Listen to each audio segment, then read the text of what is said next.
बच्चों कक्षा 7वीं में हम लोग पढ़ रहे थे अध्याय 9 चिड़िया की बच्ची, जो जैनेन्द्र कुमार द्वारा रचित कहानी है। इस कहानी में हम लोग 2 पार्ट पढ़ चुके थे। आज तीसरे पार्ट को पढ़ेंगे। पढ़ने के पहले उसमें जो भी कठिन शब्द है उसको रेखांकित करेंगे और उसके अर्थ को जानेंगे। तो हमारा पहला कठिन शब्द है दास दासियों। तो देखेंगे, हमारा पहला कठिन शब्द है दास दासियों। दास दासियों का अर्थ होता है नौकर नौकरानियों। वरदान यानी मुँह मांगी मुराद। नादान यानी नादान मतलब अज्ञान होगा। दास जैसा कि मैं बताई, नौकर क्षण भर में यानी जल्दी ही, क्षण भर में यानी जल्दी ही। जतन यानी उपाय। आगे पृष्ठ में देखेंगे, हमारा कठिन शब्द है उजेला। उजेला का अर्थ होता है प्रकाश। आगे है चैन यानी आराम। चौकन्नी यानी सावधान। भय यानी डर। सूझी या सूझना यानी दिखाई पड़ना। सुबकना यानी मंद आवाज़ में रोना। चिचियाई या चिचिराना का अर्थ होगा चीखना। अब आगे पृष्ठ में देखेंगे, हमारा जो कठिन शब्द है ढाढ़स बांधना। ढाढ़स बांधना का अर्थ होता है सांत्वना मिली। मिंच या मिंचना यानी बंद करना। तो ये तो हमारे कठिन शब्द है। अब हम लोग कहानी में जहाँ तक पढ़ चुके थे उसके आगे पढ़ेंगे, देखेंगे कि आगे चिड़िया की बच्ची के साथ क्या होता है। माधवदास उसे आगे और क्या प्रलोभन देते हैं। अब तक जो कहानी था उसे माधवदास, जब चिड़िया की बच्ची वहाँ आई तो उसे वहीं रुकने के लिए उससे बोलते हैं, तरह तरह के प्रलोभन लालच उसे देते हैं और कहते हैं कि तुम यहीं रुक जाओ, मैं तुम्हें कोठे तुम्हारे लिए सोने का पिंजरा बनवा दूंगा। ये सारी प्रलोभनें उन्हें उसे देते हैं, लेकिन चिड़िया की बच्ची वहाँ रुकने के लिए तैयार नहीं होती है। तो आगे देखेंगे, दास दासियों की संख्या नहीं है पर तुझसे मेरा चित्त प्रसन्न हुआ। कहते हैं कि दास दासियों का तो बात छोड़ो, पर तुमसे हमारा मन खुश हुआ। मेरा चित्त यानी मन प्रसन्न हुआ। ऐसा वरदान कब किसी को मिलता है। कहता है ये माधवदास की ऐसा मुँह मांगी मुराद किसे मिलता है, किसी भी नहीं मिलता कि तुम्हें यहाँ हर तरह की सुविधाएं दी जाएगी, जो तुम चाहोगी वो तुम्हें मिलेगा। रे चिड़िया, तू इस बात को समझती क्यों नहीं है। कहते हैं माधवदास, अरे चिड़िया, तुम इस छोटी सी बात को क्यों नहीं समझ पा रही हो। चिड़िया, सेठ, मैं नादान हूँ, मैं कुछ समझती नहीं, पर मुझे देर हो रही है। माँ मेरी बाट देखती होगी। चिड़िया की बच्ची बोलती है, सेठ, मैं अज्ञान हूँ, नादान हूँ, मैं आपकी बातों को समझ नहीं पा रही हूँ। बस मुझे तो इतना समझ में आ रहा है कि मुझे देर हो रही है और मेरी माँ मेरा इंतज़ार कर रही होगी। सेठ, ठहर ठहर, इस अपने पास के फूल को तूने देखा। यह एक है, ऐसे अनगिनती फूल हैं। क्या कहते हैं माधवदास कि रुको, तुम जहाँ बैठी हो वो जो फूल तुम देख रही हो ना, ऐसे अनगिनत फूल हमारे बगीचे में हैं। ऐसे अनगिनती फूल मेरे बगीचे में हैं, वे भांति भांति के रंग के हैं। क्या कहते हैं, ऐसे अनगिनत फूल हमारे बगीचे में हैं और वे भांति भिन्न भिन्न रंग के हैं, तरह तरह की उनकी खुशबू है। चिड़िया, तैने मेरा चित्त प्रसन्न किया है। माधवदास चिड़िया कहते हैं, तूने मेरा मन खुश किया है, प्रसन्न किया है, और वे सब फूल तेरे लिए खिला करेंगे। तुमने मेरे चित्त को प्रसन्न किया है, इसलिए ये सारे फूल जो हैं तुम्हारे लिए खिलेंगे। वहाँ घोंसले में तेरी माँ है, पर माँ क्या है, इस बहार के सामने तेरी माँ क्या है। माधवदास कहते हैं, इतने सारे यहाँ तुम्हें सुख सुविधाएं मिलेगी, यहाँ इतने सारे फूल खिले हैं, वहाँ घोंसले में तेरी माँ है। तेरी माँ क्या कर सकती है, तेरी माँ क्या करेगी, तेरी माँ का इन सारे चीज़ों के बीच क्या औकात है। तू अपने को नहीं देखती, कैसी सुंदर तेरी गर्दन। कहते हैं माधवदास, तुम अपने आप को नहीं देख रही हो कि कैसी सुंदर तेरी गर्दन है, कैसी रंगीन दे। तू अपने मूल्य को क्यों नहीं देखती।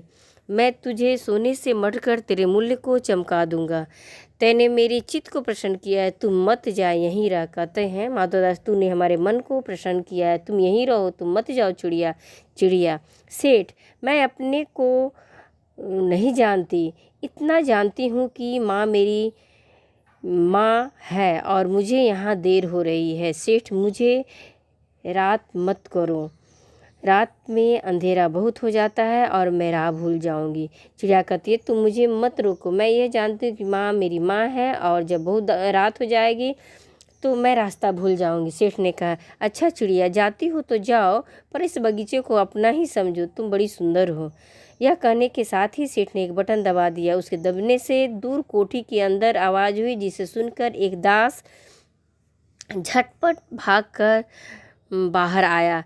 जैसे ही चिड़िया जाने की बात बोली तो माधव दास उस जाने के लिए तो बोल दिए, लेकिन झट से एक बटन दबाया। जैसे ही बटन की आवाज़ हुई, दूर की कोठी में उनके जो दास था, नौकर था, वह दौड़कर इधर भागता हुआ आया। सब क्षण भर में हो गया, बिल्कुल क्षण भर में, क्षणिक देर में ये सारे कुछ हो गया और चिड़िया कुछ भी नहीं समझी। और चिड़िया को यह सब कुछ समझ में नहीं कि ये क्या हो रहा है। सेठ कहते रहे तुम अभी माँ के पास जाओ, माँ बाट देखती होगी, पर कल आओगी ना। सेठ क्या कहते हैं ठीक है, तुम अभी माँ के पास जाती हो तो जाओ, तुम्हारी माँ बाट देख रही, पर कल जरूर आना, कल आना, परसों आना, रोज आना, कल आना, परसों आना, रोज आना। यह कहते कहते दास को सेठ ने इशारा कर दिया और वह चिड़िया को पकड़ने के जतन में चला। वह यह कहते चिड़िया को ये सारी बातें कहते कहते वह अपने दास की तरफ, नौकर की तरफ इशारा किया और वह नौकर उस चिड़िया को पकड़ने का उपाय करने लगा। सेठ कहते रहे सच तुम बड़ी सुंदर लगती हो, तुम्हारे भाई बहन हैं, कितने भाई बहन हैं। माधव दास अपनी बातों में उस चिड़िया को उलझाने लगे। चिड़िया दो बहन एक भाई, पर मुझे देर हो रही है। हाँ हाँ जाना, अभी तो उजेला है। क्या कहता है माधव दास? हाँ हाँ जाना, लेकिन अभी तो प्रकाश है। दो बहन एक भाई है, बड़ी अच्छी बात है। पर चिड़िया के मन के भीतर जाने क्यों चैन नहीं था। चिड़िया के मन के अंदर न जाने क्यों बेचैनी सी थी। वह चौकन्नी हो चारों ओर देखती थी। वह चौकन्ना होकर, वह चारों तरफ सावधान होकर वह चारों तरफ देख रही थी। उसने कहा सेठ मुझे देर हो रही है। चिड़िया सेठ से कही कि मुझे देर हो रही है। सेठ ने कहा देर अभी कहाँ, अभी उजेला है। मेरी प्यारी चिड़िया, तुम अपने घर का इतने और हाल सुनाओ। माधव दास चिड़िया को बोलते हैं कि अभी तो प्रकाश है, अभी बहुत शाम नहीं हुई है, रात नहीं हुई है, तुम अपने घर की और बात सुनाओ। भय मत करो, डरो मत। माधव दास चिड़िया को कहते हैं तुम डरो मत। चिड़िया ने कहा सेठ मुझे डर लगता है, माँ मेरी दूर है, रात हो जाएगी तो राह नहीं सूझेगी। क्या कहती है चिड़िया? कि मेरी माँ मुझसे दूर है और रात हो जाएगी तो मुझे फिर रास्ता नहीं दिखेगी। इतने में चिड़िया को बोध हुआ कि जैसे एक कठोर स्पर्श उसके देह को छू गया। इतने में चिड़िया को क्या एहसास होता है, अनुभव होता है कि कोई कठोर चीज़ उसको स्पर्श किया, छुआ। वह चीख कर चिचियाई, वह जोर से चिल्लाई और एकदम उड़ी और तेजी से उड़ गई। नौकर के फैले हुए पंजे में वह आकर भी नहीं आ सकी। वह जो नौकर उसे पकड़ना चाह रहा था, उसके हाथ में आकर भी वह उड़ गई।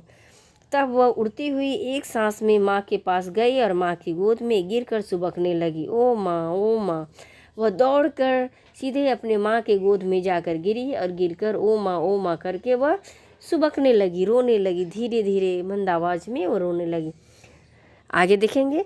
माँ ने बच्ची को छाती से चिपटा कर पूछा क्या है मेरी बच्ची, क्या है? चिड़िया की माँ ने चिड़िया की बच्ची को अपने सीने से लगाकर पूछा क्या हुआ मेरी बच्ची, क्यों तुम डरी हुई हो? पर बच्ची काँप काँप कर माँ की छाती से और चिपक गई। बोली कुछ नहीं, बस सुबकती रही। ओ माँ, ओ माँ। चिड़िया की बच्ची अपनी माँ से कहती है नहीं माँ, कोई बात नहीं है। और वो अपनी माँ की छाती से चिपक कर रोती रही।